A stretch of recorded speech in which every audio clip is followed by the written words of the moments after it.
Off the Cuff with Kel, Conversations from the Front Line, a podcast and live show for survivors and the leaders who support them.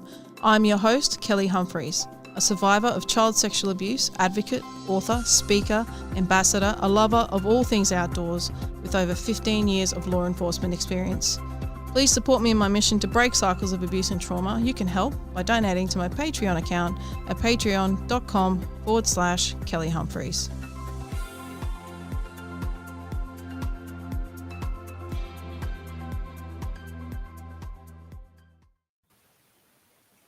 Hello and good evening, guys, and welcome to another episode of Off the Cuff with Kel. I am so excited tonight. I have my beautiful old friend, Justine Dean, the machine. She's back. How you going, Kel? I'm so excited. Thank you for jumping on tonight, Justine. You're welcome. It's been a little while since we did Grow and Glow, but I certainly grew and I certainly glue. I just like to make up my own words, you know me. Yep. But guys, I'm just really excited to have Justine on tonight. We've got a really cool topic that we're going to address. But just before we do that, I'd just like to give you a little bit of a reminder that some of the topics that we talk about, obviously, we tackle child sexual abuse, and some of those things can be quite triggering. So if you do feel triggered by any of the content, guys, just reach out. But there's also some numbers on my website at kellyhumphries.com. So, but moving right into tonight, I really wanted to tackle, because Justine is the best tackler of sabotage. In fact, every time we catch up, she always pulls something out of her endless, like, little hat and just throws it at me and completely, like, you know, tackles my blind spots. And she's just the most incredible person to do that, which is why I wanted to bring her on for this sabotaging through survival. I do it. I still do it. That's why I have friends like Justine to say, hey. Well, I still do it too, all the time. I've always got to check myself. Yeah. Yeah, but that's why you need, like, good, honest friends who can speak the truth in love, you know, who you respect and you listen to, because, you know, there's a lot of friends that I have that tell me stuff that I don't listen to. So, yeah, but, you know, I guess one thing I think is really important is, you know, for people like myself and you, Justine, we've had our lived experience, and actually just recognizing when we sabotage and what that actually means. Like, sabotaging itself is like purposefully, or sometimes not purposefully, destroying something good, even, and sometimes not even, it's not good, but, you know, the fact that you know, we make a mess of things because we think we don't deserve it, right? Yeah. I think when we start to, like, the word heal gets thrown around a lot and it's starting to be a bit kitsch, but it's kind of, we're healing from stuff that happened to us when we were little or younger. When things start to feel good, because we're only used to chaos, or we're only used to fear, or we're only used to being treated badly or a certain way, being safe doesn't feel good. It doesn't feel right. So we will actually create a situation where we stuff it up, and that's what sabotaging is. Yeah.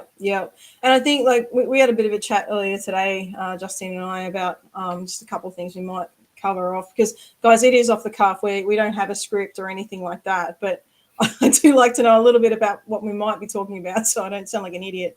But, you know, there's a theory by Dan Siegel, actually, which is a theory of chaos and rigidity, right? So when people are dealing with trauma, they either exist in one of the two spaces of chaos or rigidity. Chaos being like the world is crazy, everything around is crazy, there's always drama. You know, you see these people all the time that have relationships and sabotage them. They're onto a new partner already. You know, there's always so much stuff going on, and you're just like, oh my God, right? And then vice versa, you've got the people that completely withdraw. They're very isolated. They don't talk to a lot of people, and very rarely does a survivor sit in the middle, in the space of integration. Like, we often, like, our brains, Justine, you talk about chemical cocktails all the time. always trying to get this homeostasis, like this balance, right? But often survivors who haven't done the work will ping pong between like this rigid space of completely withdrawing and not being okay to being in chaos, but very rarely in the middle. And like we all crave that safe space, but as you just said, when we find it, we often we don't know how to be in that safe space. Yes, yeah. So we don't. It's an identity piece. We don't know how to be at peace. We don't know what safe feels like. So what's unfamiliar to us. So when we are in a safe situation or something good is happening, we're actually more on high alert because we're used to, in the past, if things were quiet and peaceful and safe, that meant we were literally on the precipice of an absolute shitstorm. So we react with suspicion. Why are they being nice to me? This is when all the imposterism stuff kicks in as well.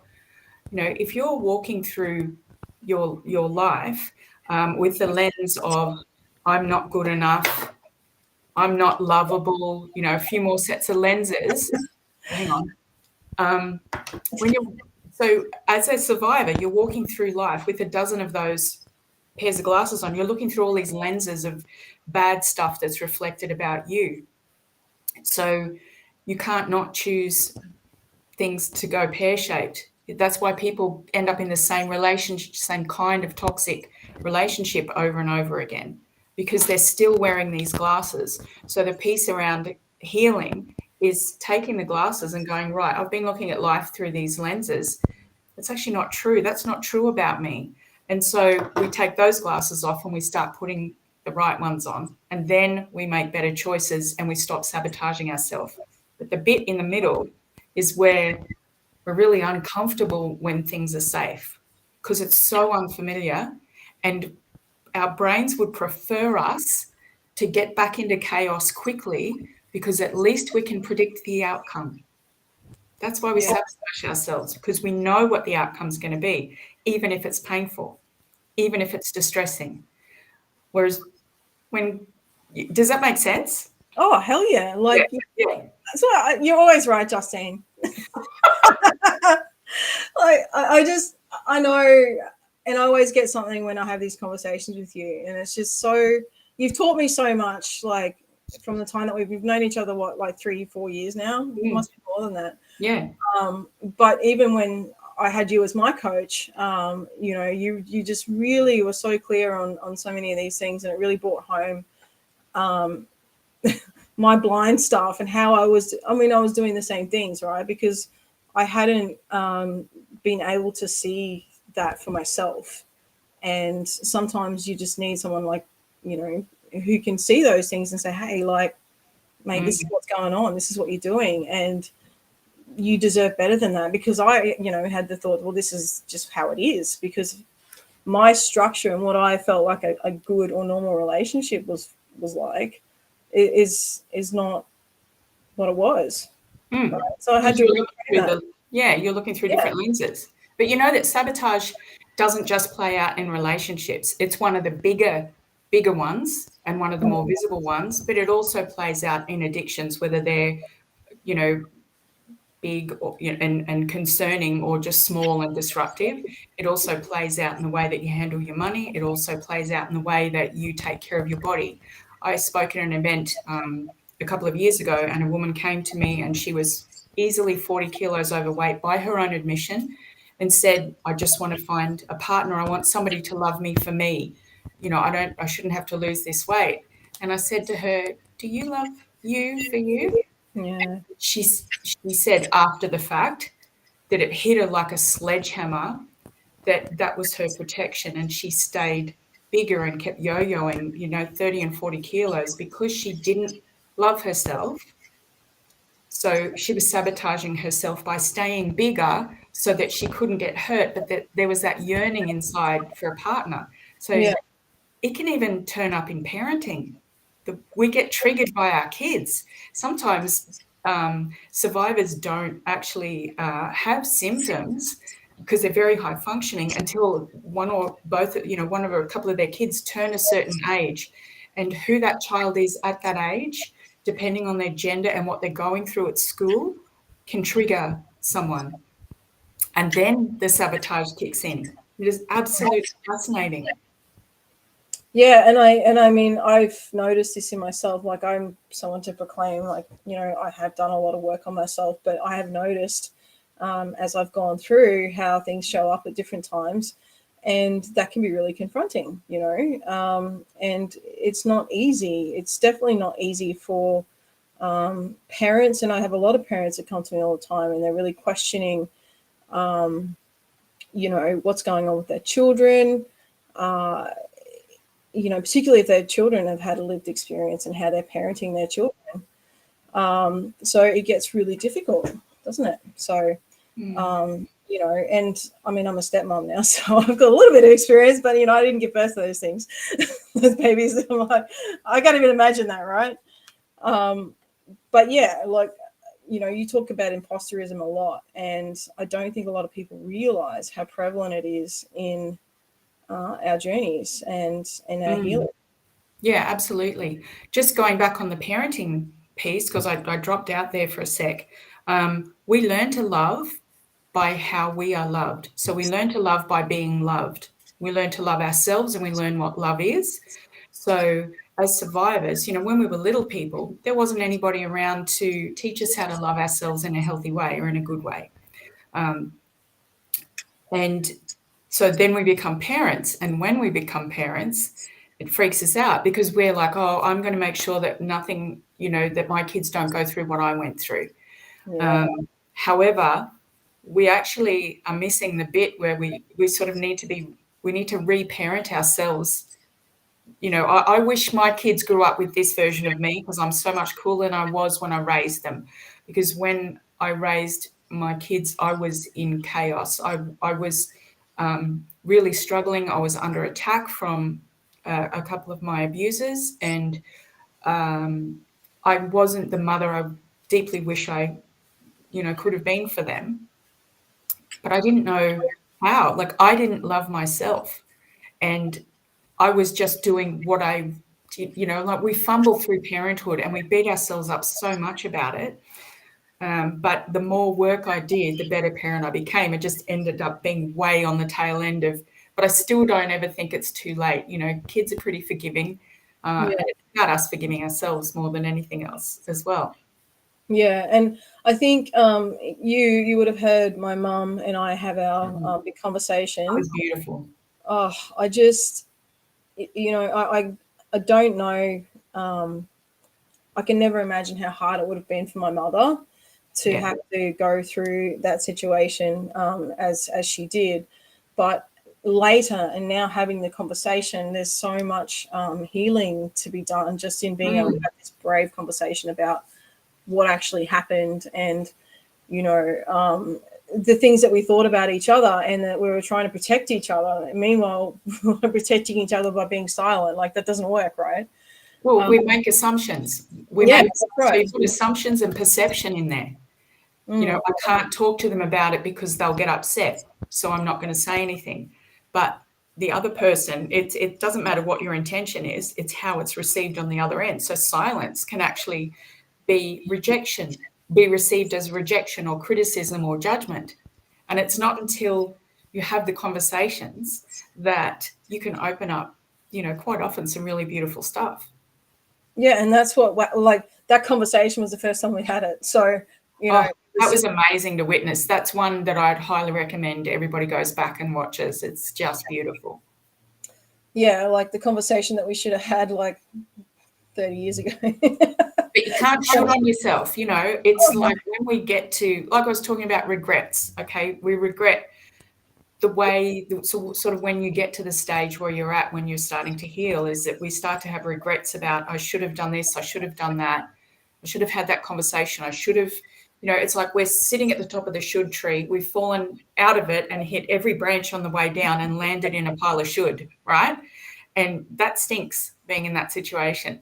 So it's about going, okay, well, I didn't, I'm not going to beat myself up about it, because survivors are really good at beating themselves up. Yeah, and they're good at staying stuck, like in the same pattern. So I really love your chemical cocktail analogy that you've used. So I'd love you to explain that again for our listeners, because it's just so powerful in understanding how we often feel things even when there's no stimulus to feel it. So Yeah. I'd love you to explain that. So our memories are actually recorded as chemical, I call them cocktails. And so we think in pictures. You can't feel something unless you've had a thought that creates a picture. And the thought in your brain, I'll use an example like smell memory. So when you smell a certain smell, and it might be like my grandfather's tobacco, I smell all it was tobacco, right? And it was a common one. But and there was no threat around me, but the smell triggered the chemical memory. And so the very same chemical cocktail that gets spat out by your brain in the moment of an event that's unpleasant is recalled in an instant because it's attached to the smell. And then I had this massive panic attack and breakdown. So you know when you're healed down the track, once you've done the work, and you either somebody's name comes up, or you smell something, or you feel a certain texture, and you don't have that reaction, it means that you've broken that chemical connection to the memory. Yeah. Yeah, and I think that's what's really important, because and I know we've had conversations like this before, because moving through this sabotaging behaviors, either because what happens is there becomes this point, and I spoke about probably on almost every podcast, right? Even with Michelle last week, when we get to that point of being able to move through it, there's something that happens, and there's that chemical process where there's this unleashing, and I call it my shame wash or whatever. It's like, oh my God, what is that? Like, what is this thing I'm feeling? My palms will get sweaty, my heart starts to race, and then I've got a choice, right? I can either move through it, or I can go, oh my God, it's too hard, and just shut down. And I actually just flip myself back over into that same cycle again, and I actually don't move through it. So I don't grow, I don't heal. I just, put a lid on the top of the Coke bottle and let it kind of like build up, and nothing changes, right? And nothing happens if nothing happens. So, we've got that choice at that moment to do something to move through our healing. Something and different. That's right. Why, so there's that sabotage thing. Yes. We will feel the feeling. So we'll see, somebody will talk about the person, or we'll hear a phrase that the perpetrator used to say, or we'll have that memory, right? And what we do when we're little people is that we adopt coping mechanisms or strategies to cope at the time. And that, so we actually flip back into that. And in that moment where you feel that holy shit moment, and this is bad and I'm triggered, you can either go back to those coping strategies, which for some might be eating, smoking, drinking, sleeping, running, freezing, all of the things, right? Or you can make that decision, which is what you've just described. The reason that we tend to go back to what we know is what I said earlier. It's safer because we're afraid. We're just so full of fear. Nobody's shown us how to do that. Nobody's shown us how to sit with it, because you can't uncover what it is you're running from completely until you stop using the coping mechanism that you've used all along. So when you're tempted to eat, just put the food down and sit with it. But sitting with it on your own is really scary. And that's why it's awesome to share it with someone who's skilled to support you, and then show you how to be a different version of yourself, because this is about changing your whole identity. And that's quite a big umbrella, but it's about changing who you're being for yourself and who you've had to be in order to survive up until now. Yeah, and I totally get that, because I think often making the decision to change what has, because you've got to recognize that it's a pattern first, right? And oftentimes we can't do that for ourselves. It takes having a Justine or somebody in your life who can say, hey, why do you always do this when this happens. Yeah. Did you know that you do that? You know, would Quite you like often me we're to? not aware. That's right. And we don't realize, and I say this a lot too, is like the things that served us as children, right? Which got us through. Like I'm the world's best disassociator, right? Like not by any fault of my own. Like I didn't plan to be able to fly outside of my body like with superhuman powers. I mean, it's so great because like I can wear my undies on the outside and it's fantastic. You know, it's better than wearing them on my head. But you know, the whole point is a lot of people don't understand disassociation, and basically it's the whole act of separating your mental self from your physical self. So when abuse is happening, you're kind of not really present, and it just makes it, you know, I say easier to bear is probably maybe not the right terminology, but you get through it, you survive, Yeah. right? Well, our subconscious mind is working desperately to find out a strategy that works to keep us safe. And when we're not in control of anything else, our subconscious mind can take over the wheel, and then it separates us from our current reality. So yeah, we end up doing that as an adult. Yeah, and we don't know that. And like I get really upset, actually, I'm really emotional sometimes about this. And it's hard because I don't realize I'm checking out, right? I don't realize, like, if I'm tired, that I sort of just slip out of my mind and I'm, you know, not really present. You could be having the best conversation in the world with me and I'm like, oh yeah, no worries. I And won't you're really not listen. there. Yeah. I'm not there. And hello, you know, and it takes someone going, hey, like, Kel, like, did you hear what I said? I'm like, yeah, I had everything. Oh, can you say, you know, like, but it's not by any fault of our own. And I think oftentimes, you know, when we see these patterns of behavior, they're not necessarily right, but they served us at a time, you know, and but then what we do is we see it and we don't know how to fix it. We don't know how to change it. And we beat ourselves up for that thing before we've given ourselves the chance to find a new behavior or get the healing or be able to do the work in that space to change the cycle, right? And I shared in a recent, one of the recent podcasts, I can't remember, but I talked about our pathways like old creek beds. You can never change the flow of a creek, right? The original creek bed is always going to be there.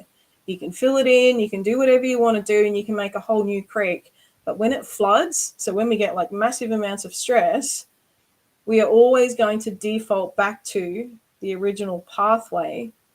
However, if we've really worked hard on these other, you know, pathways, we have a much more, let's say, a greater chance of being able to go quickly intervening with the behavior and going, okay, cool. I know what I have to do here. I've got the strategies and I can change this really quickly. And so you're not getting stuck back in this process that didn't serve you anymore or doesn't serve you anymore. You know how you were saying if we really work hard, one thing and this is just my truth and my experience with the clients I've worked with over time, is that Habit forming. That's what I'm. no. The perception is that people believe that healing is hard or doing the work is hard because what happened to them was really hard, right? And the way that their life has unfolded since the event has been really hard and horrible and frightening and shameful and all of the things. And so we create this perception that healing and doing the work is going to be awful, that, you know, it's actually too big, but it's not hard if we look at it as it's, you know, I think it's just about getting the message across that it's actually not hard if you do it the right way, if you do it with the right support. You know, you're talking about earlier, you know, I didn't know I was in my pattern, about disassociating as well. Like disassociating for people who haven't done it before is no different than driving 20 kilometers and stopping at a light and going, shit, I don't remember the last 20 kilometers. Did I run a red light? How did I end up here? You know, that complete separation from your current reality. We think healing is hard because everything else has been really hard. And it is hard if you're doing it on your own. Yeah. And I think it's actually, I'm so glad that you said that about healing not having to be hard, because we do this with everything. And the thing is, we're always exhausted, right? Like, and I kind of want to tackle this somehow, maybe not in this podcast, but I'll just touching on the fact that, you know, we're always fighting to survive, right? I always talk about this thing about fighting to get through it, and fighting to like survive, and fighting to heal, and all this sort of stuff. I'm like, I just want to say, stop fucking fighting. Like, stop fighting. You know, you don't have to, you're not going to drown. But we don't know that. And this is a great segue. I was listening. I love the way that we talk. I'm like, oh, I don't so know. good. I actually was on a train on the way back from work years ago when Miley Cyrus first brought out her song, and the lyrics were, I always thought I would sink, so I never swam. And I got off the train and did a live on the spot. If we believe we're going to drown, why the hell would we get in the water? That's right. And so this is, you know, with the sabotage, it's the same thing. Like I said before, it's predictable. Even when things are going good, we're going to stuff it up because we don't have that support there. Generally, we've been alone since the event, and we've felt like we don't matter, you know, so I'm alone in this. I don't matter. Like all of those limiting beliefs that just we pile on ourselves. Yeah. So why wouldn't we sabotage ourselves? Because we're not worth it. We shouldn't be feeling this good, you know. Something must be going to go wrong soon. Like, surely something's going to go bad, right? Because it always has. Because it always has, yeah. And so what we do is we create a shitstorm because we know the outcome. I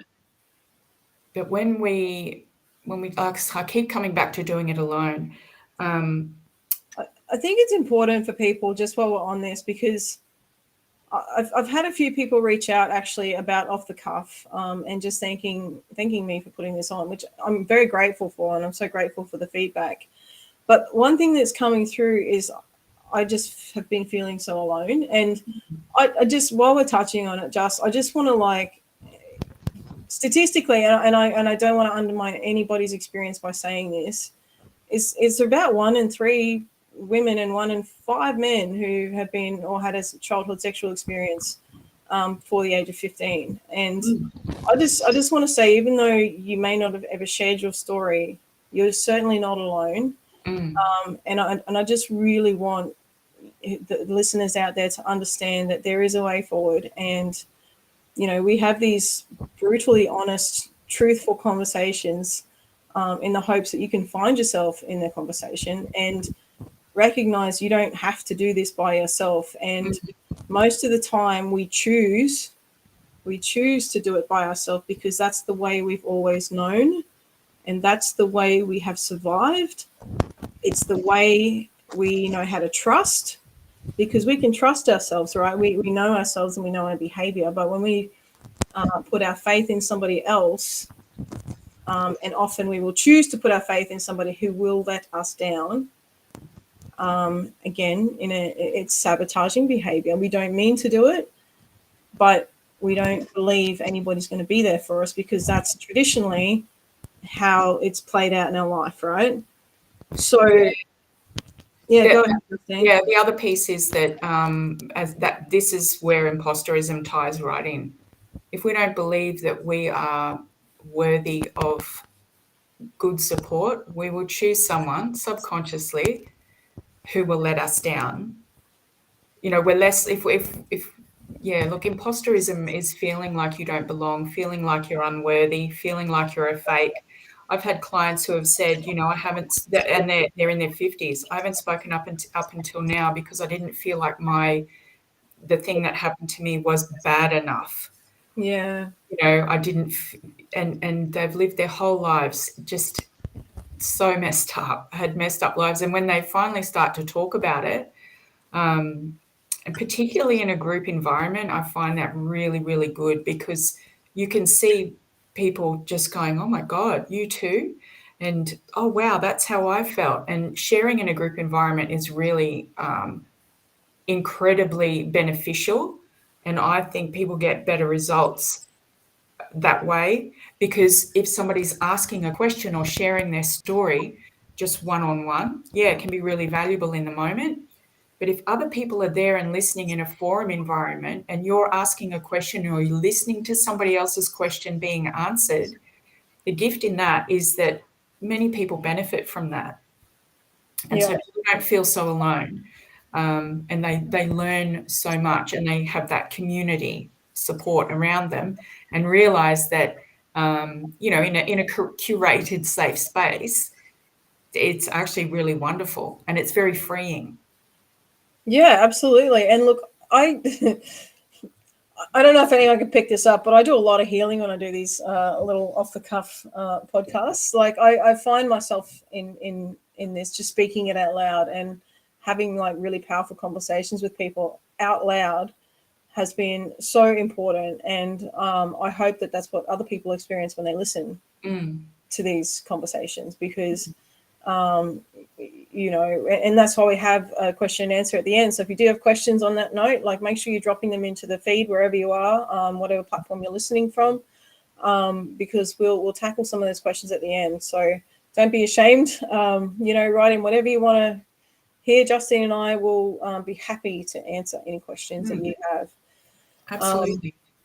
Yeah, but this imposterism, I think, Justine, I'll have to get you back to just talk about imposterism, because even as before I started off the cuff, and we're on this is episode number 6. I was so scared coming back and doing this again, and I couldn't work it out exactly what that was about, but I was shaking. I was so nervous. And I was like literally finished, and I had a little cry. I was like, oh my God, Humphries, what is wrong with you? Like, you can do this. And, I definitely struggled with this whole imposterism thing, and not being good enough, and why me? But I know this is my calling, right? I know that this is what I was born to do, and this is my legacy that I'm leaving. So I don't want to be letting myself down here, and I don't want to be letting anybody else down. So, I continue to show up, but it took me a while to get myself back to that place and realize that, you know what, I do have this, and I can back myself. Because Look, it's like driving with the handbrake on sometimes. That's what I think self-sabotage is. You're in a really nice schmick car. You're not in a lemon, you're in a good car. And and you just put the handbrake on every now and then. Like, it's an ongoing thing. But moving forward, forward is forward. And learning about yourself and why your brain works the way that it does, why the way that you behave that you do, why you sabotage yourself, learning all of that stuff, and just being curious and being gentle with yourself. I love that. Is really important. And we all stick the handbrake on from time to time, and even when you've done a lot of work on yourself, something can happen and pull the rug out from underneath you, something completely unexpected. But I promise you, growing and learning and opening up and being vulnerable and looking for the right group of people to hang out with and share with is so much, it just makes you feel so much lighter and so much better than not doing the work and staying afraid. Like, it's that first couple of steps where you're like, shit, because the only evidence you have in the past is having possibly reached out and had someone not believe you, or reached out and had the wrong person give you advice based on their perception. So it makes perfect sense that we're scared to start doing this stuff and scared to start talking to people, because of the evidence that we have in the past. Yeah. I think if I could just add something in there, Justine, Yeah, I just had a random thought, and I might struggle to put this we love together. Oh, you love my popcorn brain, people. But I'm just thinking, a lot of times when we're having these conversations, like this is my lived experience was, and unfortunately, I didn't feel safe to talk to anybody because obviously my sexual abuser was my uncle, and I was only 8, 9 years old. I would actually ask him, right? Because you've got the restoration of this good, perfect, wonderful, caring uncle, but he's still a bad person, right? He's still doing this shit stuff to you. yeah, But you want to you kind of trying to test how far you can push things, or what you can say. And I would often ask him, I'm like, I'm pretty sure that this isn't okay. Like, I don't think God would like this, because I wasn't a Christian so much as I did believe, but I wasn't really sure what that was either. But I kind of knew in myself, I was like, this isn't right. And I'd say, I don't think this is right. And he's like, well, don't you think God would want us to love each other, right? So he'd like shut that down, and he'd like manipulate and completely, but then that was my experience of telling somebody that it and wasn't someone. right. And so when I kind of like, as I move forward, and I know this is a lot of people have tried this, I feel like survivors are like turtles, right? So they stick their little head out of their shell, and then they're like, oh, it's not safe, and so they quickly put their head back in, and they test the waters of whether or not it's a safe person or not. And if it even kind of like smells a little bit bad, or like feels a We're little bad, gone. like, no way, hell no. And Yeah. so, but we're testing on all the wrong people, because we Well, a sometimes lot of we don't know. times, Sometimes we don't know. Like yeah, I told my mum when I was 4. yeah, I told my mum, you should be able to go to your mum, and yes, it didn't go well a couple of times, and so we, as I said, you learn what you live. So if you have lived confiding in the person who is your primary caregiver, or someone that as a little person, we should be able to go to our parent, or our to someone that we believe cares for us. And so we've reached out and we get squashed or shamed or silenced. Why on earth would we reach out again? exactly. Why would we do that? And so that's what starts that pattern of hyper independence, of I'll do it myself, I'll just keep quiet, I'm not worthy, all the things. Yeah, and I guess where I was kind of trying to get to was that you've kind of bridged the gap, but then as adults we still continue To do that it. behavior, and Yeah. like we kind of reinforce our own belief um, by not talking about it, because it didn't work before, even Yeah. though they weren't the right people. Because you could pick 5 different people and they'd all have a completely different response to what you told them. And so we kind of stop at the first one and say, well, it didn't work the first time. It's like when people go to report and they're like, oh, well, I reported this, but they might have told one police officer on the street, that's not making a report, right?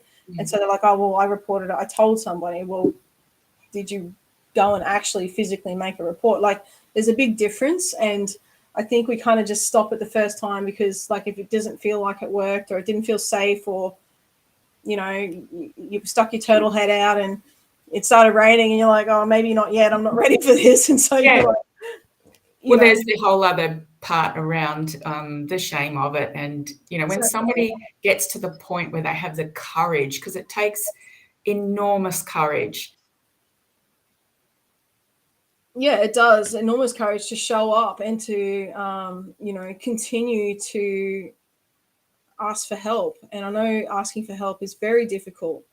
I mean, it took me quite a long time to tell my mom. And when I did tell my mom, she obviously, that was when she revealed that something had happened to her, and she hadn't told anyone. And that was hard, So when we do share our stories, it also gives other people permission to start sharing theirs. So yeah, you're totally right. I know Justine keeps dropping out on us, you guys, but it is such a powerful conversation to be having. And sabotage looks different for all of us. We all do it, especially when I think we're getting to that place where it looks like we're going to be really successful, or we're finally getting to that place where like, oh my God, yes, I've got this, like I'm really worried at the moment because I've taken leave and I'm all of a sudden about to start all these really cool things. And you can obviously see me showing up more, but every day I'm second guessing myself going, oh my God, can I do this? Can I, and that's why I've got people like Justine in my network, and, pulling on the strength of the friends and the people who are part of this community that continue to show up and support. So for those of you who are listening and part of the show, and, continue to drop your questions in and your emails and letters and everything, I really appreciate you guys. I couldn't do it if I didn't get the feedback. It's hard to speak to an audience of nobody. So, it does matter. And I do appreciate you guys tuning in and being part of it. I think the other important thing is I would encourage people to ask questions. And Absolutely. there's no question that's too big or small, because inside of us answering somebody's question, other listeners will get so much value. You might inspire someone to report, or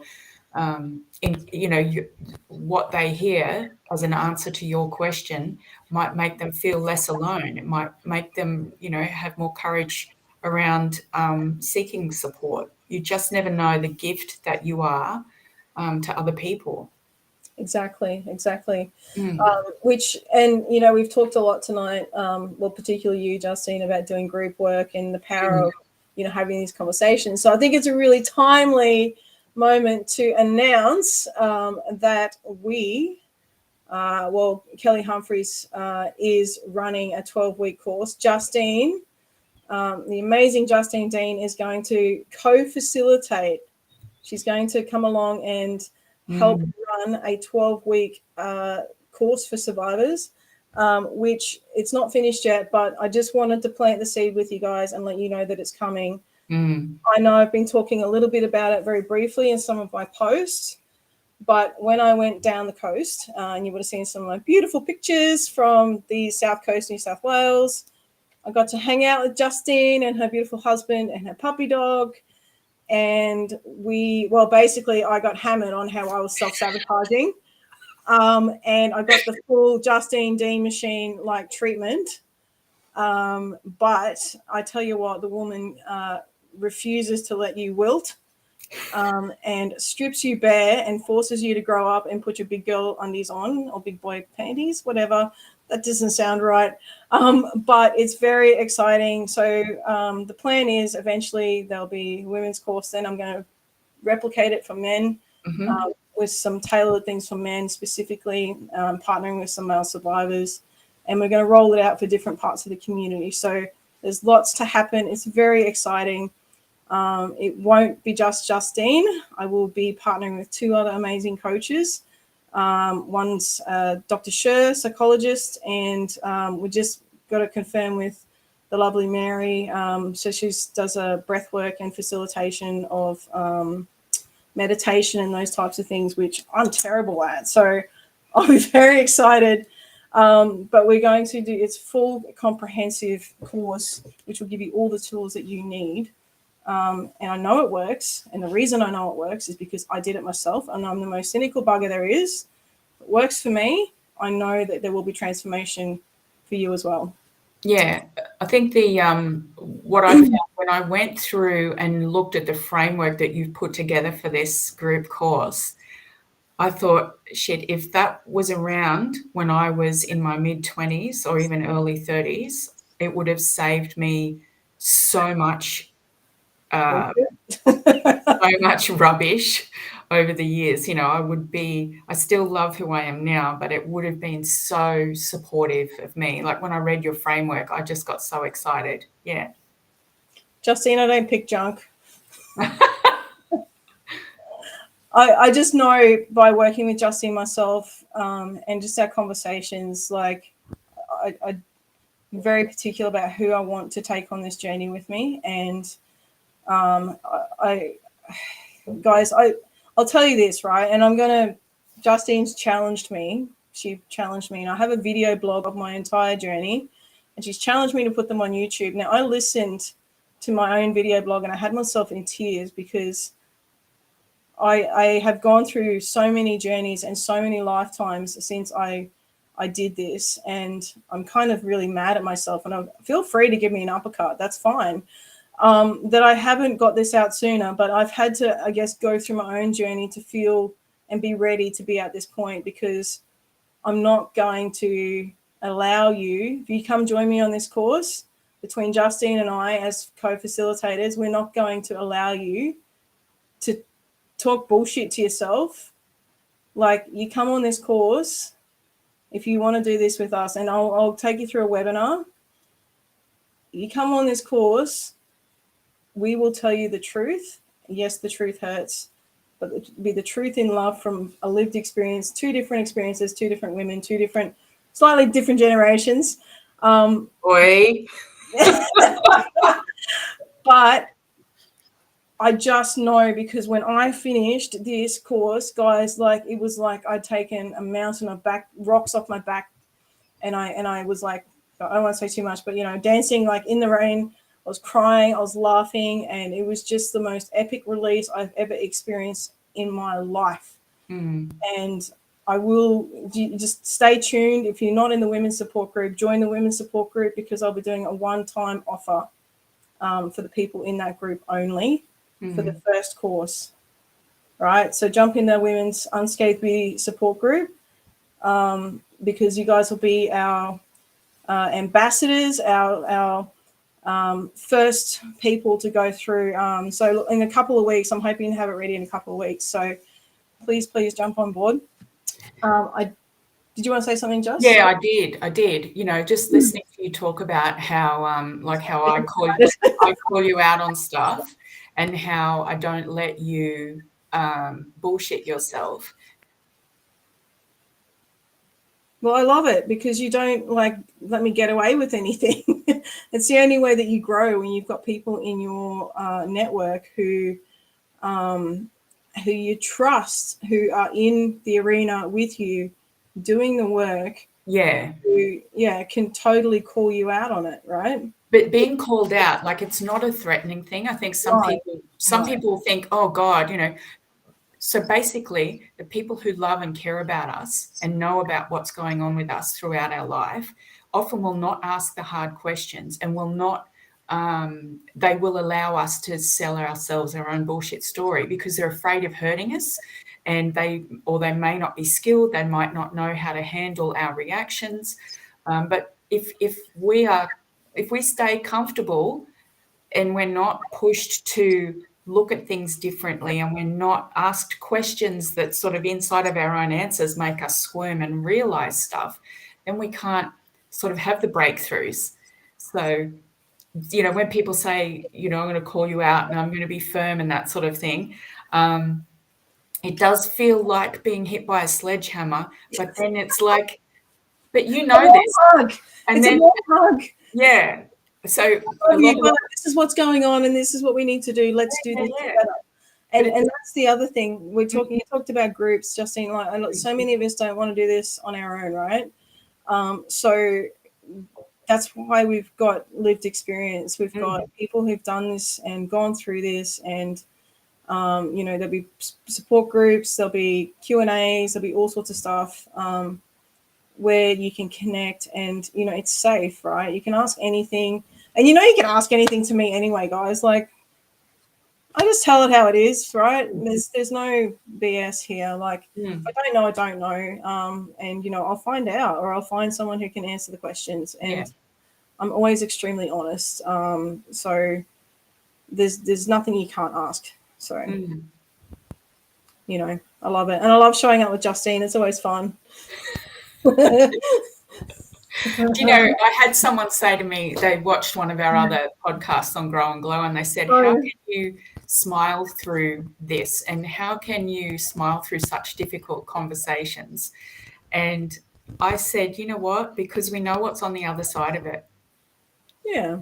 We know what's on the other side of it. We know that, you know, we've both heard some pretty awful stuff and lived some pretty awful stuff, but we know what's on the other side, and that's why we're smiling. Yeah.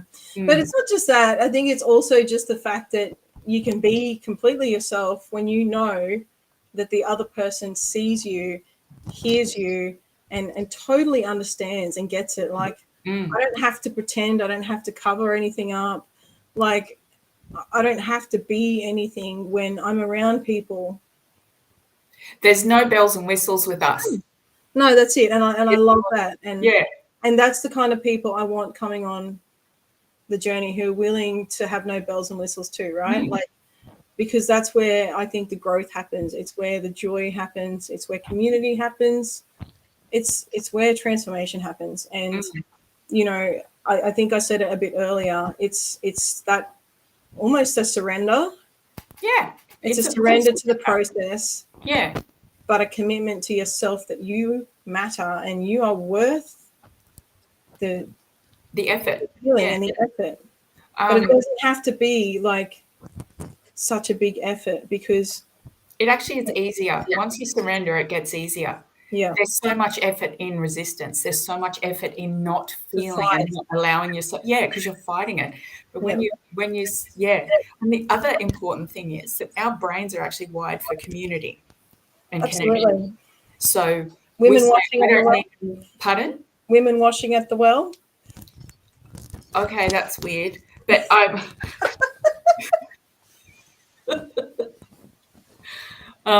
like, we're designed to come together and have conversations, and the women, like back in the day, would come down and wash. I know. I was just saying. Oh, stop it! Don't do that to me. A little special brain just does not. Okay, keep going. Carry on. That's what I'm saying. We are actually wired for connection, but one of the things that survivors do is reject connection. Yeah. There's that hyper independence. That there's that. You know, and there's trust and shame and all of that. Yeah. But that's not being seen, hey? Like, it's the power of that vulnerability and being seen, and that's where power is. It's so beautiful, and it's so powerful when you are with other people who just get it, right? Oh, do you know, I've done some group work where I've ended up ugly crying, and I actually think I do it better than anybody else. And people look at me and their perception is, well, if she's crying, I can cry. Next minute, everybody's like, a whole box of tissues is gone. But the release inside of that and being able to cry together in empathy and understanding is, like, I'll use the word powerful a million times, is phenomenal. It's incredible, because you're also somatically released. Your nervous system has just been like this, you know, for decades sometimes. Having that full body release, because we store trauma in our nervous system, you know, is also really a big effing relief. Yeah, it is. Absolutely. Hey, I think I've already dropped it a few times. I try not to, guys. It's just, look, I'll get out of it, and I really apologize in advance if I offend you with my off the cuffness. But yeah, look, just quickly, guys, like, I plan to get one pancake right first. So we get the women's course done first. And then I would like to replicate this for men, teenagers, the Indigenous community, and for the LGBTI community. So that's my intention. Don't hold me too closely to that until I get the first pancake done. But then I do intend to roll this very same course out in five different target areas. So, and the first course I'm hoping to get going within the next 6 weeks. So that's hopefully going to happen very soon. So I've just learned some new technology, so I'm hoping to get it done even a little bit quicker, but I won't drop that in too much yet. Don't hold me to account. But yeah, so there's just a couple of questions, Justine. Your chemical cocktails come up again. And knowing when you've healed that you're no longer being triggered, but is there a way to get through that chemical cocktail? One of the most effective things one of the modalities that I use is timeline therapy and NLP processes. So we're talking to the subconscious mind. And that is a one-on-one process that you work through with someone, and the results, that's why I became an NLP practitioner, because about 5 years ago, I'd gotten to the stage where I'd tried, a new modality, which was that one, and I had such powerful results. It literally disconnected the synapse between the event and my reaction, and it just cuts it. And so the chemical cocktail didn't get spat out anymore, and I stopped having that reaction. So I actually went straight from that coaching program and went and became an NLP master practitioner. And that is one of the most effective. They use it for people with severe PTSD, and I found that one of the most effective methods. There are other methods, that's the most effective. And it's phenomenal. I had someone message me and say, I have just seen my dad across the road. Normally, and he said to me, I've just seen my dad across the road. Normally I would start trembling and vomit and cry. And he said, I just looked and went, oh, that's him, and then kept walking. And he said that the impact of that on his life moving forward was absolutely incredible. So that's the feeling different, is you see the trigger, you feel nothing. It's actually broken the connection between the chemical response and what should normally happen. That's really powerful. It is incredible. I hope you can bring some of that onto the course for us. Yeah.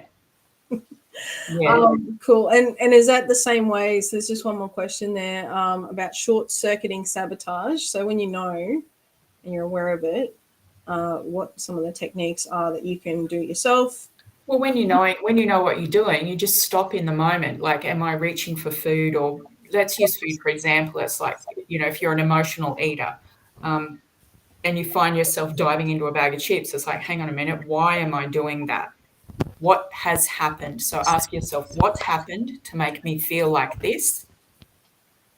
What is the truth about this? What else could be true? What else?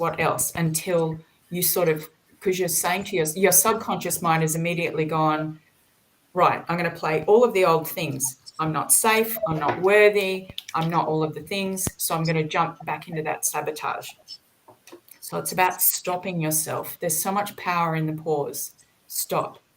What's happening that's making me go off like a frog in a sock?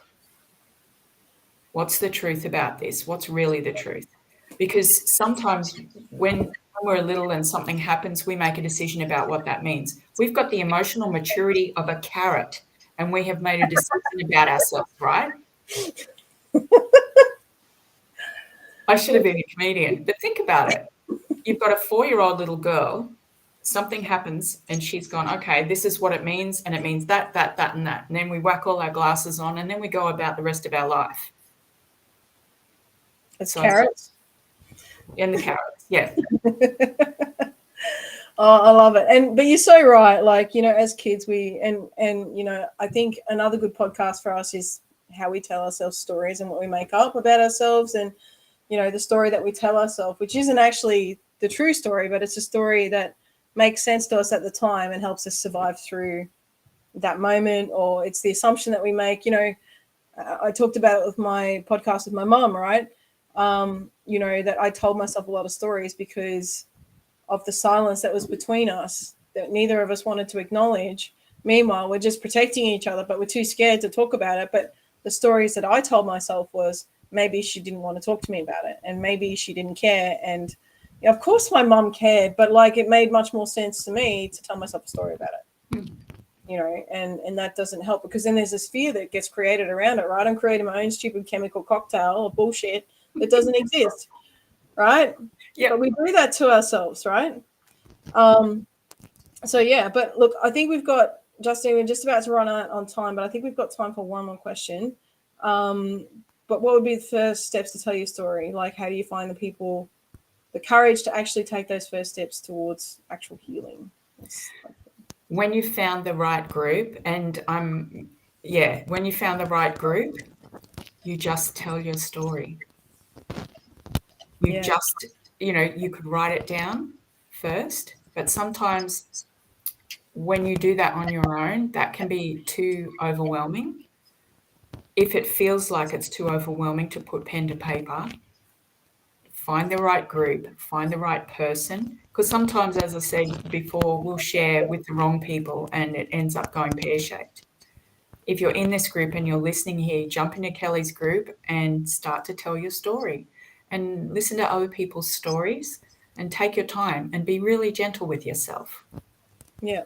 And look, hey, there's a live podcast that runs every second week called Off the Cuff with Kel. Yeah. Drivers get to share their stories. So if it's something that you really And want to do. Yeah, and it's about just staying in the conversation. Just stay there. Just get into that space with these people and just stay there. And just, you can do it. Just breathe and just stay there. And then you'll eventually start to unfold and unfold and unfold because you're safe. Yeah. I think one thing we do is we just make it so big in our head, right? And we've talked about this throughout tonight's podcast, is like we just have this idea of what it looks like, but actually it's not. We just create this big like mountain for ourselves to cross when it doesn't have to be like that. Mm. You know, and I think we set ourselves up like that our entire life. Mm. And we get to the end of it and go, fuck, I didn't have to fight that hard. I didn't have to. Like I made it about the wrestle, and you know, we talk about making it about the journey. Well, it doesn't have to be. There is beauty in the journey for sure, you know, and it is beautiful because we grow. We're like these butterflies, or we're kind of grubby, right? And we're wrapped up in a cocoon, and then we come out as butterflies. And then, you know, that whole journey part in the middle, that's important, but it doesn't have to be a fight. Mm. I don't think the butterfly comes out quite as well if it's had to fight to come out. It's an actual process. So, you know, be kind to yourself and be gentle to yourself, guys. Like, you know, it doesn't have to be tough. You know, try not to make a battle for yourself and make it any harder than it has to be, because it's already bloody hard enough, right? All right, guys. Well, I don't want to go, Justine, because I absolutely love chatting with you. But we are at time. But I do know Justine's not going anywhere. She will be back, and we will have more conversations. Thank you for joining us. Guys, if you like the content, I really would value your support. If you could please consider heading to my Patreon page, where you can subscribe to Off the Cuff with Kel. I will be doing exclusive interviews. Justine and I had a chat today earlier, so there's some extra content there for you I'll be uploading. But your subscription helps me to pay my website, guys, to upload all this content to my website. It just kind of helps this show to run. So if you value the content, please jump on board. Thank you again for supporting. Thank you for your questions and your feedback. It really does make the world of difference. And I look forward to seeing you guys again in 2 weeks' time. Thanks, guys.